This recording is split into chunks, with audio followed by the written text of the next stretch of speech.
የምታዩት ማለት ነው። ዛሬ ጦር ሜዳ ውስጥ ያለን ነው የሚመስለው። በቃ ሻንጣ ተሸክመን የሆነ ነገር ምናምን ሻንጣም ትንሽ በዝቶብናል። ኪሎም በዛ ብለው እንዳይመልሱን ፈርተናል ምናምን እና እንግዲህ እነ ጽጌ ሩታና ሜሪ በሌላ መኪና እየመጡ ይገኛሉ እና እንግዲህ ዱባይ ላይ ምርጥ ቆይታ ነበረን። ምርጥ አቀባበል አድርጋችሁልናል። በጣም በጣም በሚገርም ሁኔታ አሳልፈናል። ደስ ብሎናል። በሚያሳዝኑ ሁኔታ ግን ይሳቅን አሁንም ጥለነው ልንሄድ ነው። ይሳቅ እንግዲህ ትኬቱ ዛሬ አይደለም ከአንድ ሳምንት በኋላ ነውና ባለፈው ጥለነው እንደመጣን አሁንም ጥለነው ወደ ሀገራችን ልንሄድ ነው። እዚህ እንግዲህ ሙቀቱ ምናምን በዝቶብን ቪዲዮ መቅረጽ አልቻልንም። ያው እናቸው እንደዚህ እኔ ልጥራቸው። ጥራቸው እንግዲህ ፋሚሊዎች እዚህ ሙቀቱ ምናምን ስለበዛብን ቪዲዮ መቅረጽ አልቻልንም ነበረ። እንግዲህ አሁን ግን ቪዲዮ ከዚህ በኋላ ኢትዮጵያ ላይ በደንብ የምንቀርጽላችሁ ይሆናል ማለት ነው። ደክሟቸዋል። ሩታም ጽጌም ሁሉም በጣም ደክሞታል። እንግዲህ ፋሚሊዎች ምንም ማድረግ አይቻልም። ሁሉም ተቻኩሏል። ምን ልበላችሁ ቃላት አጥሮኛል። ስለናንተ መናገርም አልችልም። የምሬት ነግራችሁ ምርጥ ኦዲየንስ እንዳለኝ በደንብ አረጋግጫለሁ። እና ይሳቅ ግን ምን ተሰማ እስኪ አንተ በትን እኔ ወደዋለው ጥበቡን ያገሬን እኔስ ያገሬን እጠብቀዋለሁ። አብርሽ እንግዲህ በስንተኛ ቀኑ ከዱባይ ተመልሷል ማለት ነው ወደ ኢትዮጵያ። ቅመሞች ስጦታ በስጦታ አድርገው ሻንጣው ራሱ እኔ እንጃ ሻንጣው እንዴት እንደሚሄድ እንግዲህ እቃ በዝቶብናል። ይመለሳል አይመለስም የምናውቀው ጉዳይ የለም። ነገር ግን ዱባይ ሙቀት ላይ ነው ወዘተ ምናምን ነገር እያለ እያወራ ነበር ማለት ነው። እንግዲህ በጎች ስጦታ በስጦታ አድርገውታል ማለት ነው። አብዛኛውን በጎች በነገራችን ላይ ገጠር ልጆች ናቸው። ምክንያቱም ለእናት አባቶቻቸው አንድ አልጋ ሳይገዙ አንድ ፍራሽ ሳይቀይሩ ላለው በሚሊዮን ለሚከፈለው ዩቲዩበር መስጠት ማለት ይሄ በግነት ነው ብዬ ነው ማስብ ማለት ነው። አዎ እና ስደቡኝ ከፈለጋችሁ ኑና ስደቡኝ ማለት ነው። ችግር የለውም። ሰብስክራይብም አታድርጉኝ፣ ዲስላይክ አድርጋችሁኝ ውጡ ማለት ነው። እናንተ ማለት ነው ቅንቅናሞች ለምድር ቅንቅና ማለት ነው። አብርሽ ሲነካባችሁ የምትሏላችሁ ማለት ነው። እና ቅመሞች ናቸው። ይሄ ሁሉ የቅመሞች ቡድ ነው። ደግሞ በማማት የተጋቡ እነዚህ ማለት ነው። ሲቀጥል በማማት መጋባታቸው ይቅርታ ጠይቀዋል። ነገር ግን ይሄ በይቅርታ የሚታለፍ አይደለም። አንድ ክርስቲያን ይሄ ልጅ ቤተሰቦቹን ነው ያሰደበ፣ ወገኖቹን ነው ያሰደበ። ኢቭን እንኳን አብዛኞቻችሁ አብርሽ እኮ ክርስቲያን አይደለም ጴንጤ ነው ሁሉ እያላችሁ ነበረ ብዙዎች ማለት ነው። ነገር ግን ጴንጤ አይደለም እውነት ለመናገር ምክንያቱም የለምለም አባት ወንድም ነው። ስለዚህ ለምለም ደግሞ እንደሆነ እያያቸዋት ነው። የራሳቸውን ቤትም የራሷን ቤትም ስለ አድኖ እያያቸውን ሰው እምነታቸው ክርስቲያን ነው። ነገር ግን እሱ ውርጋጥ ስለሆነና ከሩታ ጋር ከመጣስ ሩታ ጤና ካላቸው ኤግዛክትሊ ልትወድ ትችላለች እሷ። ምክንያቱም እሷ አንድ ሰሞን ማተብ የላትም ነበር። ኮመንቶች ናቸው ማተብ እንድታደርግ ሲወተውቷት የነበረ። ይህን ታውቃላችሁ አይደለም? አዎ እንደውም ይሄን እንትና ማን ነበረ ይሄ ሙስሊሙን ልጅ ያፈቀርኩ ካለች በኋላ ደግሞ ታውቃላችሁ ማተቧንም በጥሳ ኮመንቶች ሲጮሁ ነው ድጋሚ ደግሞ እንደገና ደግሞ ማተብ ማድረግ የጀመረች ማለት ነው። አይዋ እንደዛ ነው። ሰላም ውድና የተከበራችሁ ቤተሰቦቼ እንዴት ናችሁ? ደህና ናችሁ? ሰላማችሁ ብዛ ያላችሁበት ያለም ዳርቻ ውድ ቤተሰቦቼ ዛሬ በአዲስ ነገር መጥቼላችኋለሁ ማለት ነው። እንግዲህ በነማን መጣሽ ካላችሁ በበጎች መጥቻለሁ።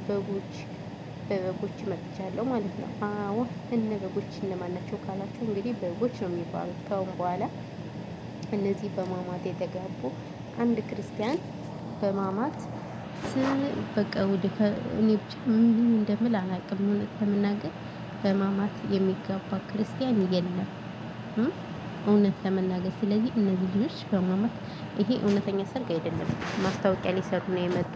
እዛ በመቀጠል ደግሞ እሷስ ቤተሰብ የሌለበት ሰርግ፣ እሱም እንደዚሁ በጣም ነው በቃ የሚያስጠላ ያ ሰርግ አይደለም። ዛሬ እንግዲህ ወደ ኢትዮጵያ ተመልሰዋል ማለት ነው ከስንት ቀን ቆይታ በኋላ። እናንተ ብዙ ጊዜ እኮ ቆዩ አይደል? ጀማ የሰላም የፋሲካ እንዴ ዳግሚያ ትንሳኤ ዳግሚያ ትንሳኤ 15 ቀን ወደ 3 ሳምንት ሳይሆን ይቀራል የተቀመጡት። ለነገሩ ዩቲዩብ በሚሊዮን እየከፈላቸው ነው። ታዲያ ምን ችግር አለው ማለት ነው? ያን ያህል ለምን አይቀምጡ እነዚህ በጎች ማለት ነው።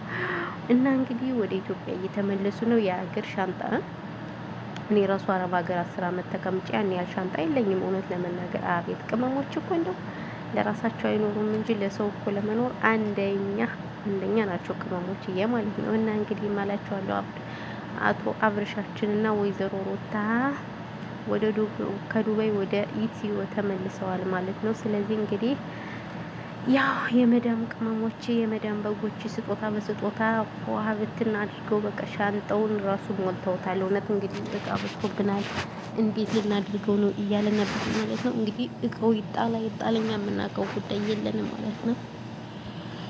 አዎ አዎ እቃው ይጣል አይጣል ምን አይበል እኛ የምናውቀው ጉዳይ የለም ማለት ነው። ነገር ግን እንግዲህ ወደ ኢትዮጵያ ተመልሰዋል ማለት ነው። እንግዲህ አዳዲስ ነገሮችን ወደ ኤራ እነሱ እኮ ግን ተግማምተዋል። በተለይ ከዳኒ ጋር ከተገናኘ አንስተው አብርሽ ግምት ነው ያለው። እውነት ለመናገር የምሬ ነው የምላችሁ በጣም ነው የተግማማ እና ለማንኛውም እንግዲህ ያለው ነገር ይሄ ነው። እንግዲህ በማማት ተጋብተው እንግዲህ ሄደዋል ማለት ነው።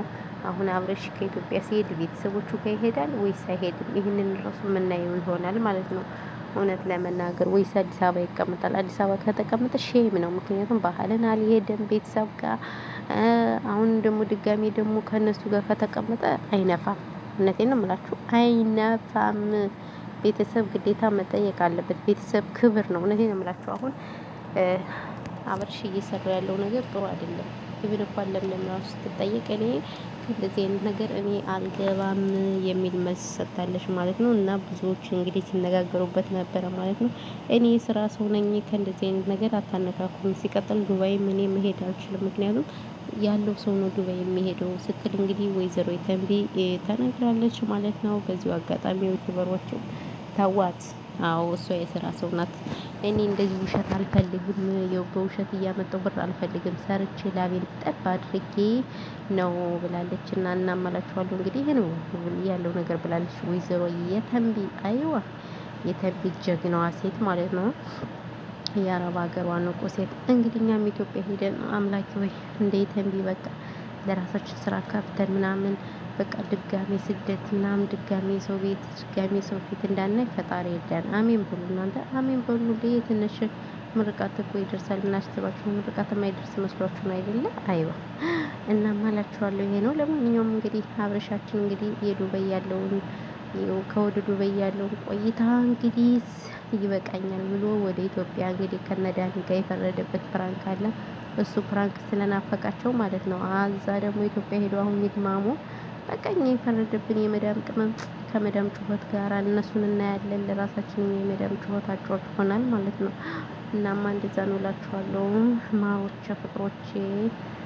በተረፈ ይሄን ያህል ካወራኋችሁ ቴንኪው አመሰግናለሁ። ሰላማችሁ ብዙ ይበልልኝ።